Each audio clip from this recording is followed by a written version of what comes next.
In 2015, I was asked to contribute a chapter on Mary Lou Williams to Women's Bands in America, Performing Music and Gender, edited by Professor Jill Sullivan.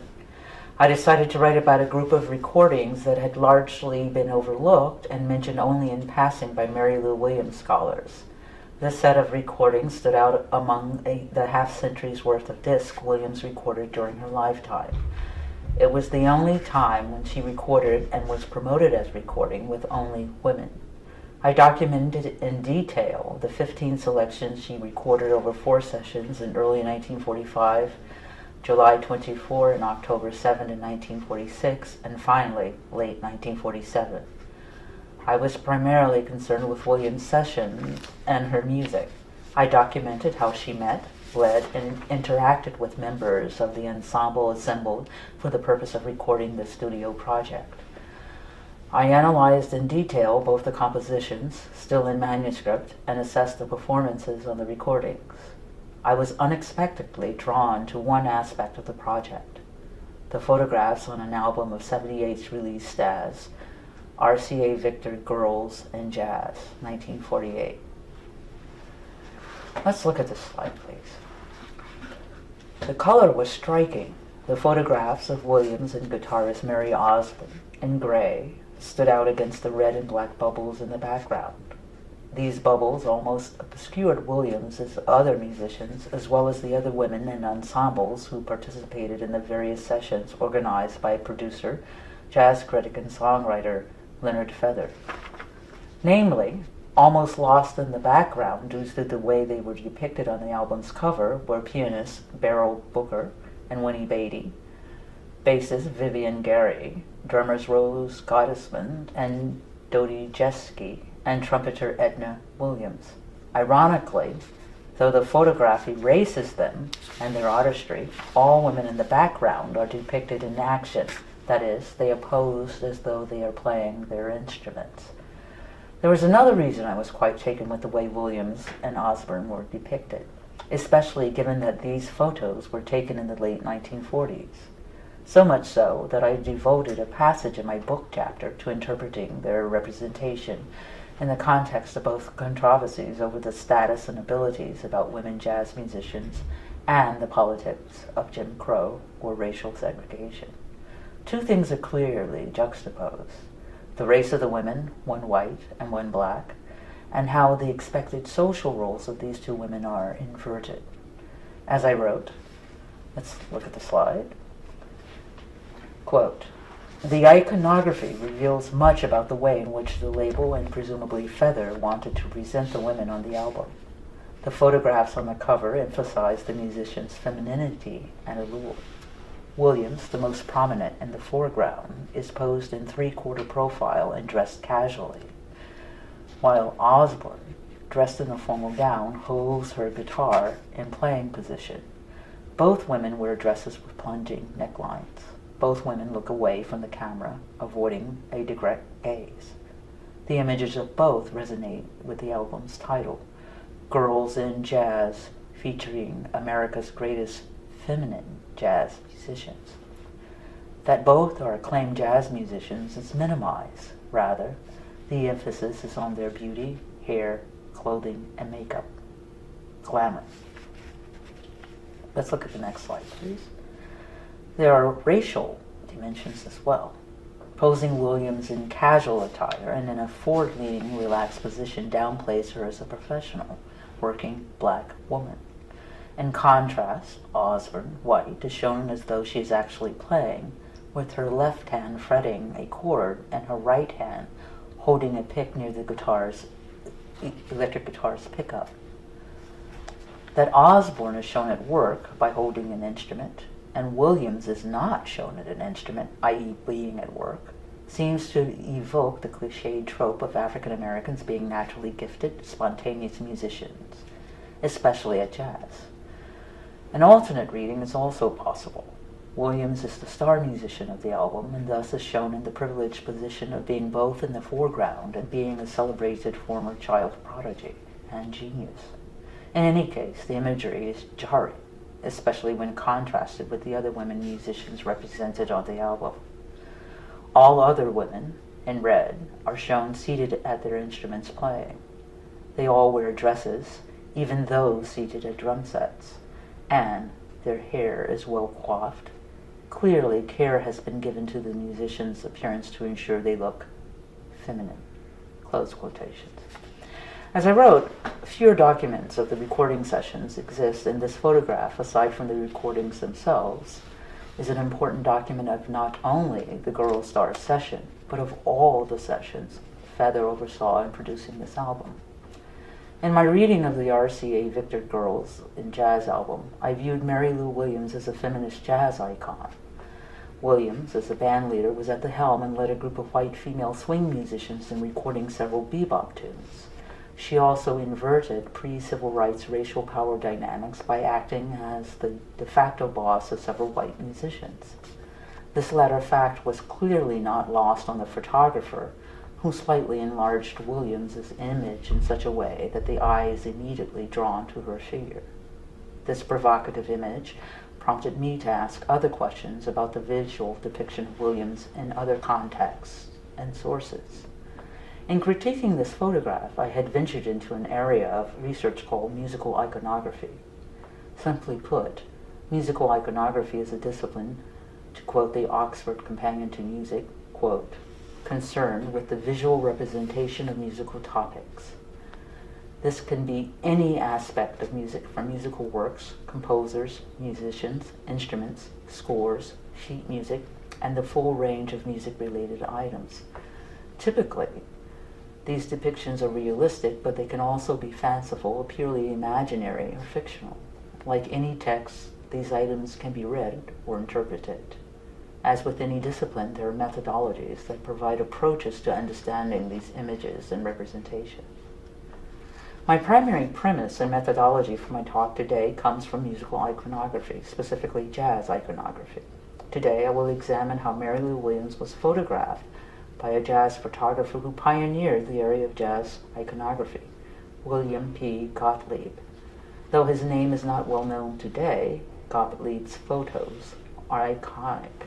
He photographed a vast number of the leading jazz figures active in the 1940s. His images have appeared in films, documentaries, and on clothing, more than 250 album covers, and U.S. postage stamps. Several exhibitions have been devoted to his work. As Barton Douglas wrote in the headline of his 2006 article on Gottlieb, he quote, defined what jazz looked like, close quotations. His immense collections of photographs taken over a relatively short period from 1938 to 1948 helped shape public perceptions of jazz among white Americans, both during this crucial decade and subsequently. Gottlieb began his career in jazz journalism as a columnist for the Washington Post in 1938. Following military service in World War II, he moved to New York and worked for Downbeat magazine. Gottlieb regularly attended jazz performances in clubs where he was able to photograph the leading jazz musicians throughout the 1940s. He retired from jazz photography in the late 1940s and later wrote children's books. In 1979, he published his photographs in a book, The Golden Age of Jazz. His photographs of Williams were taken during this 10-year period during which he was active. Most date from the last 3 years of his career. Gottlieb's photographs of Williams have been widely circulated and reproduced, especially during this digital age when reproduction can be done with the click of a mouse. His photographs of Williams pose specific challenges and problems. Indeed, any photograph of African Americans and of African American women specifically, by white male photographers in particular, raised questions about the objectification of black women and men and whether or not the white male gaze seeks to exoticize blackness and black culture. And it also raises the issue of power imbalances in American society and the commodification of the black body, and whether these are reproduced when a white photographer creates an image of a black subject, even if the photographer is an aficionado of black musical culture. The history of interactions between black jazz musicians and white figures in jazz, from promoters, record label owners, producers, agents, and managers has been rife with power imbalances and financial inequities. In approaching jazz iconography, it cannot be ignored how racism has led to blacks being portrayed as stereotypes and caricatures. We cannot ignore that Gottlieb, as a white man, enjoyed both racial and male privilege that gave him access at will to black jazz musicians. Given the frameworks of both racism and sexism, analyzing representations of black women musicians requires one to ask questions about the intersection of race and gender. For Williams's race cannot be separated from her gender, nor vice versa. Williams was a black woman, and the world in which she lived and worked was circumscribed by both racial and sex discrimination. Professional photographs, i.e. publicity and studio photographs, chosen to be presented to a range of audiences, prompts us to ask questions about both Williams and the photographer. How does Williams choose to present herself as an artist?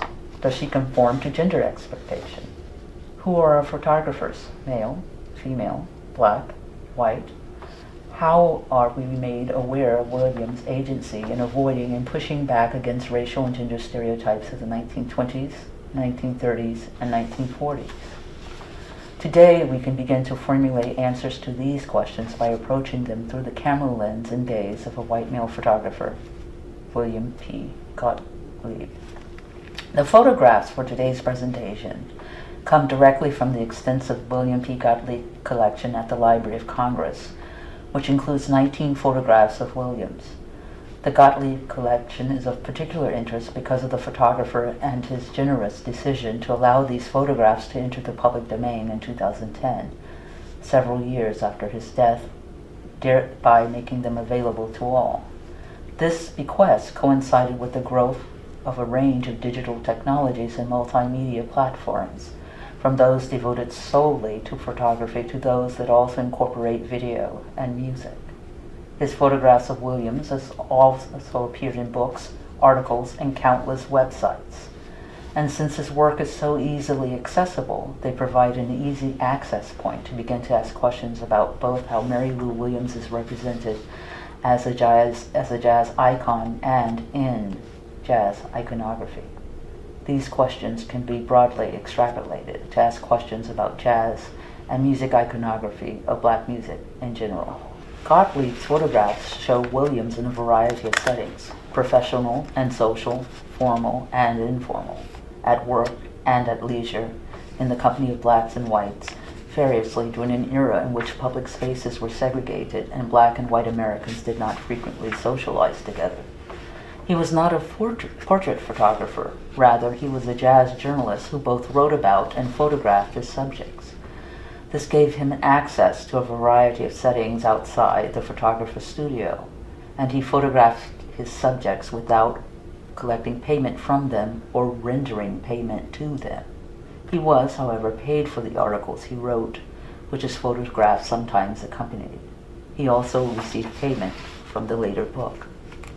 Most of these photographs of Williams were taken while she was either at work or in a professional setting, or when she was socializing with fellow musicians. Some appear posed.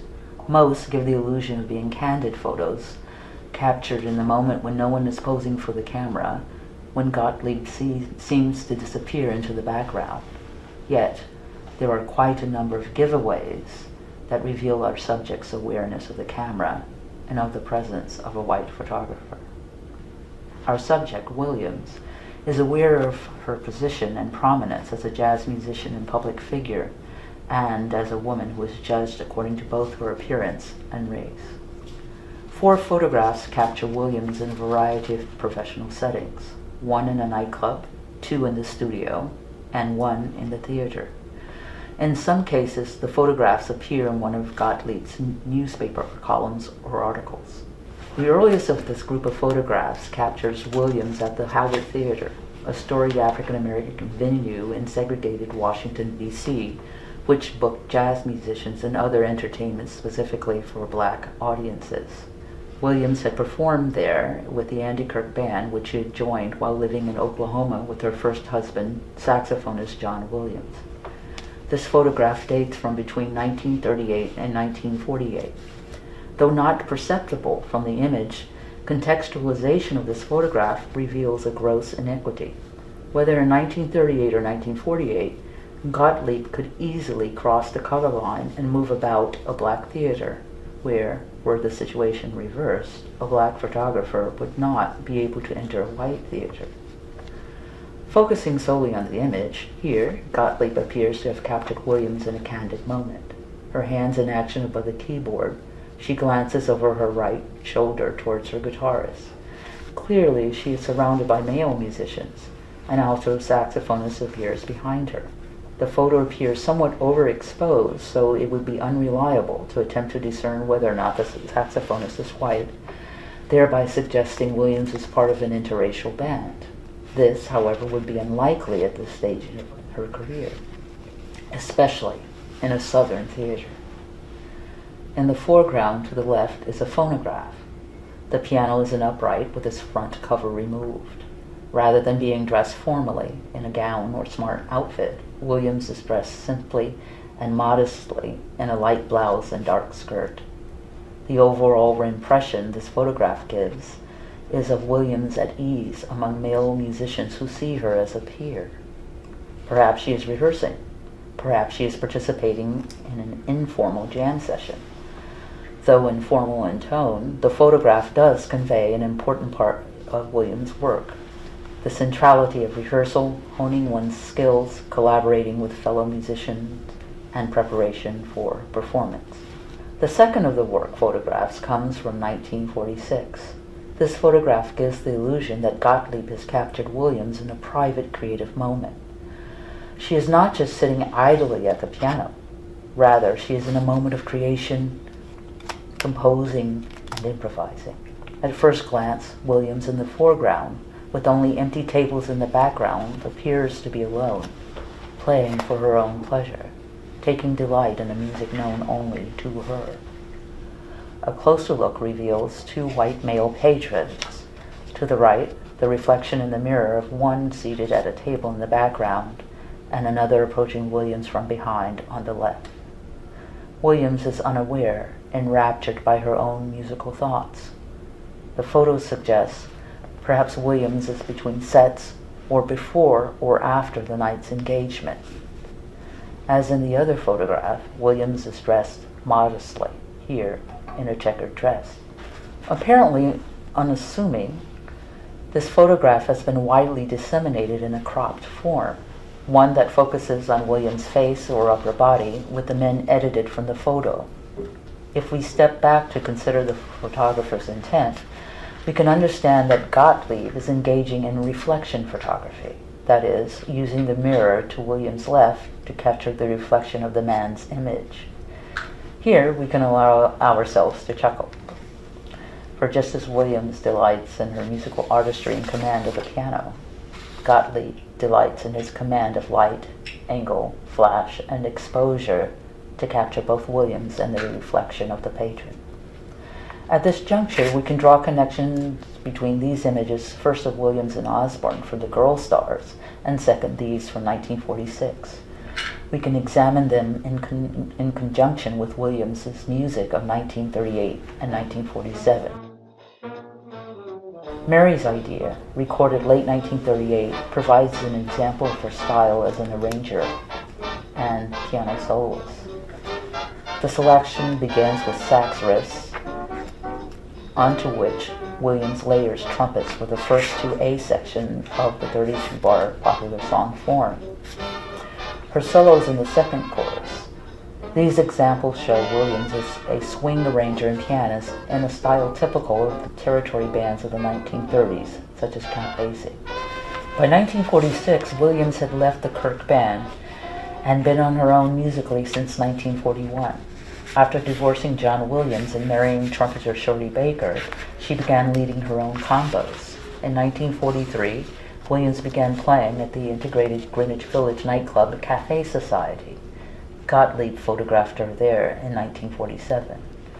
Williams was making bold career moves. She had also completed and performed her large-scale concert work, the orchestral Zodiac Suite, and hosted a radio show. She also severed ties with producer John Hammond and, in 1944, began recording for Mo Ash, who owned the eponymous independent record label. Though Ash did not have a large budget for recording, pressing, and distribution, he gave his artists free rein. After being stifled by producers Hammond and Feather, Williams welcomed the chance to lead her own ensembles and compose and record what she wished without constraint. She recorded solo, with a combo, and with a big band in a range of styles: swing, stride, boogie-woogie, and bebop. Lonely Moments, recorded February 1946, finds Williams playing stride. Also among her Ash recordings are her earliest bebop recordings, such as Cool, recorded in 1947, revealing her new stylistic direction. By the late 1940s, Williams had embraced bebop as a pianist, composer, and arranger. Bebop figures prominently among her Girl Star recordings, as the white female musicians with whom she recorded did not have access to the Harlem Jam session at places such as Minton's or the Onyx Club. They had little experience with modern jazz, as it was then called. Many of the Girl Stars' recordings are uneven in this respect, and here the photograph on the cover takes an added subtext. Williams, whose portrait is larger and more prominent, is in the vanguard, while Osborne, an accomplished guitarist and vocalist, is only recently comfortably settling into bebop, while vibraphonist Margie Hyans can move deftly between swing and bop. Sometime in 1947, Williams arranged Lonely Moments as a bebop tune for big band. As pianist, she remains in the background as a member of the ensemble, carefully composing a captivating tune and allowing room for the arrangement to showcase soloists. You can hear her comping, playing complex chromatic bop chord harmonies. The last section of the tune, Williams composes a complex polyphonic passage. Like in the RCA Victor recordings, she undertakes the same role as bandleader, composer, and arranger, this time composing for musicians comfortable with the bebop idiom.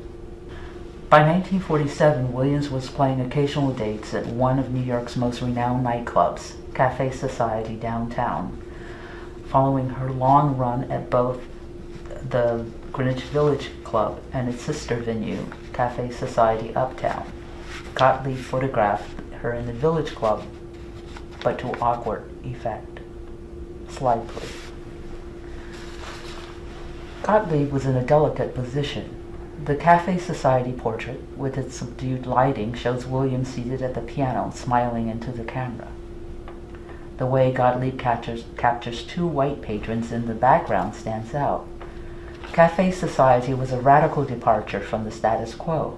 It was integrated, admitting both black and white patrons, and seeking to end discrimination against black patrons who were relegated to balconies in segregated theaters, or even denied admission to segregated nightclubs. Owner Barney Josephson provided them with prime seating. The atmosphere inside the nightclub was politically charged, as a number of its artists and patrons were known to embrace leftist politics. Billie Holiday debuted the anti-lynching song Strange Fruit there in 1939. In this photograph, we see three different viewpoints regarding the photographer's gaze. Williams happily and professionally embraces it. The patrons are awkward and self-conscious and cautious. The man behind Williams' right hides his face with his hand. The woman behind Williams looks slyly at the camera from beneath the brim of her veiled hat. Gottlieb makes a clever, if disingenuous, choice. This photograph appeared in his downbeat column, Posen, in the June 4, 1947 issue. In Downbeat, he cropped the photo so closely that only Williams's face is visible. She is quoted saying, quote, "I find I am at ease only around music and musicians. No matter how dragging I am, I get feeling good when I hear the right music being played. Since I was 15, music has been my life and my livelihood. It's been the things I've said when I was too shy to put them into words. I'm afraid to think what my life would have been without music." Close quotations. In keeping with this column, Gottlieb presents a short quotation and thumbnail photo. He neglects to mention the important transformative anti-racist and political work of Cafe Society performers, patrons, and owner. He has completely decontextualized and sanitized the nightclub and Williams' own political consciousness and engagement. While depoliticizing her engagement at the Cafe Society, Gottlieb was careful to shield the white patrons from his camera's lens and photographers' gaze. Gottlieb also shot several photographs in Williams' Harlem apartment in August 1947. Her apartment was a gathering spot for her musicians friends who would regularly visit. She was especially close to Thelonious Monk, Bud Powell, Dizzy Gillespie, and others. Musicians would often gather to jam as well as to socialize and relax after finishing their night's work. Williams decided to host a party for a few of her friends at her apartment. Gottlieb shot Williams wearing an elegant dress, and all the men were wearing suit and tie except Jack Teagarden, who has removed his jacket. An interracial party of mostly men, Williams and Dixie Bailey are the only two women present in these 7 photos. The musical activities particularly catch Gottlieb's attention. Tad Dameron, Hank Jones, and Dizzy Gillespie hold forth at the piano. It is important to keep in mind the questions of who is behind the camera and who is the photographer's intended audience. Gottlieb is a white male photographer who writes for the mainstream and jazz press, such as the Washington Post and Downbeat. His readership is white. While purporting to capture jazz musicians at leisure, he is also presenting a view of race relations, especially in these photographs featuring Williams. These are delightful photographs of Williams completely at ease and having fun with her guests. In the photograph on the left, we see what appears to be a white couple and a single white man in the company of 2 black men and a black woman. They all appear to be friends, equals, and, in a racially segregated era, present a picture of racial harmony. In a sense, they endorse a romantic view of jazz, in which black and white musicians both play together, befriend each other, and socialize together. Yet Gottlieb is careful in how he photographs the sole white woman. Dixie Bailey is carefully framed by the white men. In none of the photos is Bailey ever shown next to a black male, though she is standing next to Williams.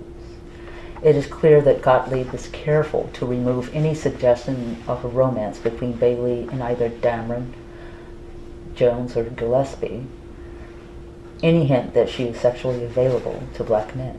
Gottlieb takes a different approach in photographing Williams and Milt Orant. Orant, a bassist, bandleader, composer, and NBC staff arranger, had helped expand Williams musically by introducing her to music and a range of musical techniques. The two also initiated a romantic as well as a musical relationship. Gottlieb captures them in a private conversation, a rare picture of Williams enjoying the company of a romantic friendship. Interracial relationships were still frowned upon, but the notion of a sexually available black woman to white men was still a prevailing stereotype in the 1940s. Gottlieb does not sensationalize. Rather, he adheres to the trope of respectability, choosing to photograph the two seated with appropriate distance between them. He subtly conveys that they are a couple in the way he frames the shot. In the background, the white couple, Teagarden and Bailey, stand on the left and right, respectively. In this talk, I focused on William P. Gottlieb, one of the first major jazz photographers.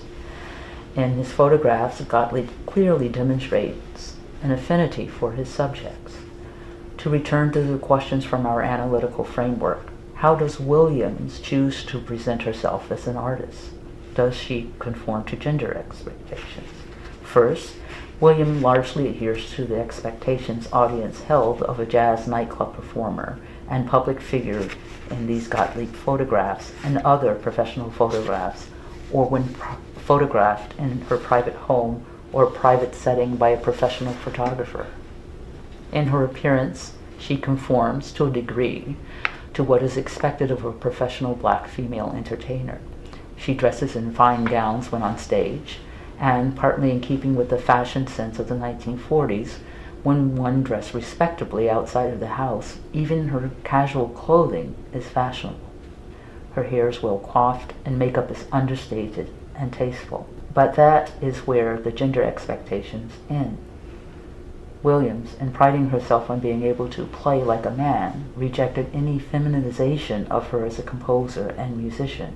Indeed, in the early years of her career, she pushed back against effort to package and promote her as the girl piano player, and as one cartoon went, the lady who swings the band. Gottlieb makes no attempt to stereotype her on the basis of race or gender. He lets Williams be her professional self in front of the camera lens. The color line is still there, as seen in the Cafe Society photographs and how he cropped his photo in his downbeat column. As a white male, Gottlieb had access to William in jazz's public spaces, theaters, nightclubs, studios, and such. Even in the legally segregated South, such as Washington, D.C., or in northern spaces that were segregated by custom, Gottlieb could move freely where a black photographer could not. And the color line and inequity is still there in that Gottlieb was paid for his periodical publication and later exhibits in book of his photos he published in 1979. If there is one space where Gottlieb could not easily and equally access, that would be in the private and public safe spaces where black musicians and people gathered to just be themselves. Williams' home is such a space for the swing and bebop musicians who lived in Harlem or who were passing through. But aside from a select few like Thelonious Monk or Bud Powell or Dizzy Gillespie and his wife Lorraine, or those invited by Williams, one did not have free and unfettered access to her home in the 1940s. Yes, her home served as a professional space, such as for the press and photo session in connection to the RCA Victor Girl Stars project. And even Williams was at a disadvantage in that she could temporarily be displaced from her own space. When the white women and others behaved offensively, Williams decamped, returning to her apartment after the others had left. This suggests the risks involved in inviting white musicians and other professionals to her home, a problem faced not just by Williams, but by extension for many African Americans during this time. Yet, on the other hand, as Gottlieb's photographs appeared in white mainstream publications, having her home photographed and being photographed at home gave white jazz fans a controlled, limited, intimate gaze into Williams's life and the lives of other black jazz musicians, as did showing blacks and whites socializing as equals at Williams' party. In this way, ostensibly, Williams pushed against racial barriers and social taboos. Williams was always careful to cultivate and present a professional image when being photographed. She prided herself on being able to play with anyone and constantly challenged herself musically. In the copious photographs of her in jazz periodicals, magazines, and newspapers, as well as publicity stills, Williams sought to be depicted as a serious musician rather than an entertainer, despite attempts to market her as such or force her into a gendered and sexist box that minimized her position as an individual with power and agency in the jazz industry. Gottlieb captures this in Williams, and this is what he presents, albeit through his gaze and editorial filter, to the white readership of periodicals such as the Washington Post, Downbeat, and other mainstream periodicals for which he wrote. Mary Lou Williams was a jazz icon, and Gottlieb was an iconic photographer who photographed jazz icons of the late 1930s and 1940s, such as Mary Lou Williams.